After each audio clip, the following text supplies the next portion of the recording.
शाम्भेय गौरार्ध शरीरकायै कर्पूर गौरार्ध शरीरकाय दम्मिल्लकायै च जटाधराय नमः शिवायै च नमः शिवाय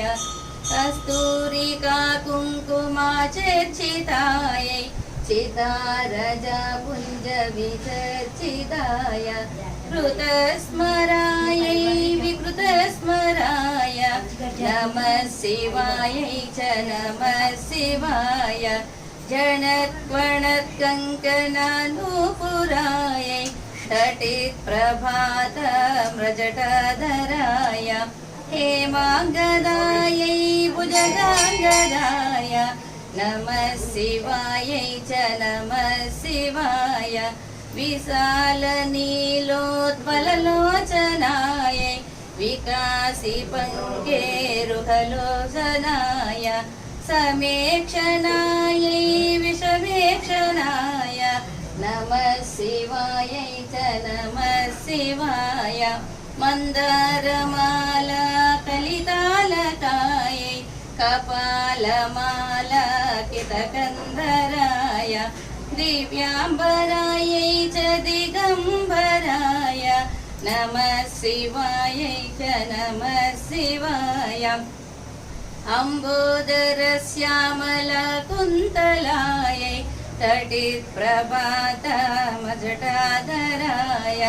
निरीश्वरायै निखिलेश्वराय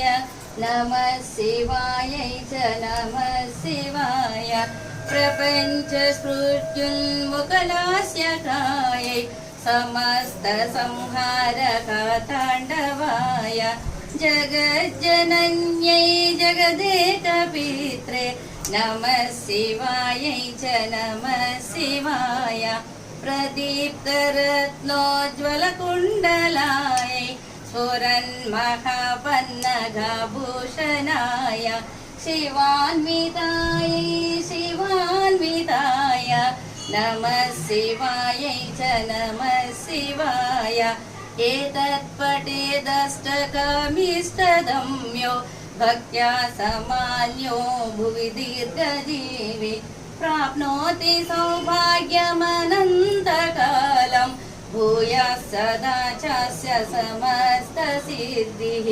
भूयः समासज्ज समस्तसिद्धिः। ఇది ఆదిశంకరిచిత అర్ధనారీశ్వర స్తోత్రం. స్వామి అర్ధనారీశ్వర శంభో శంకర.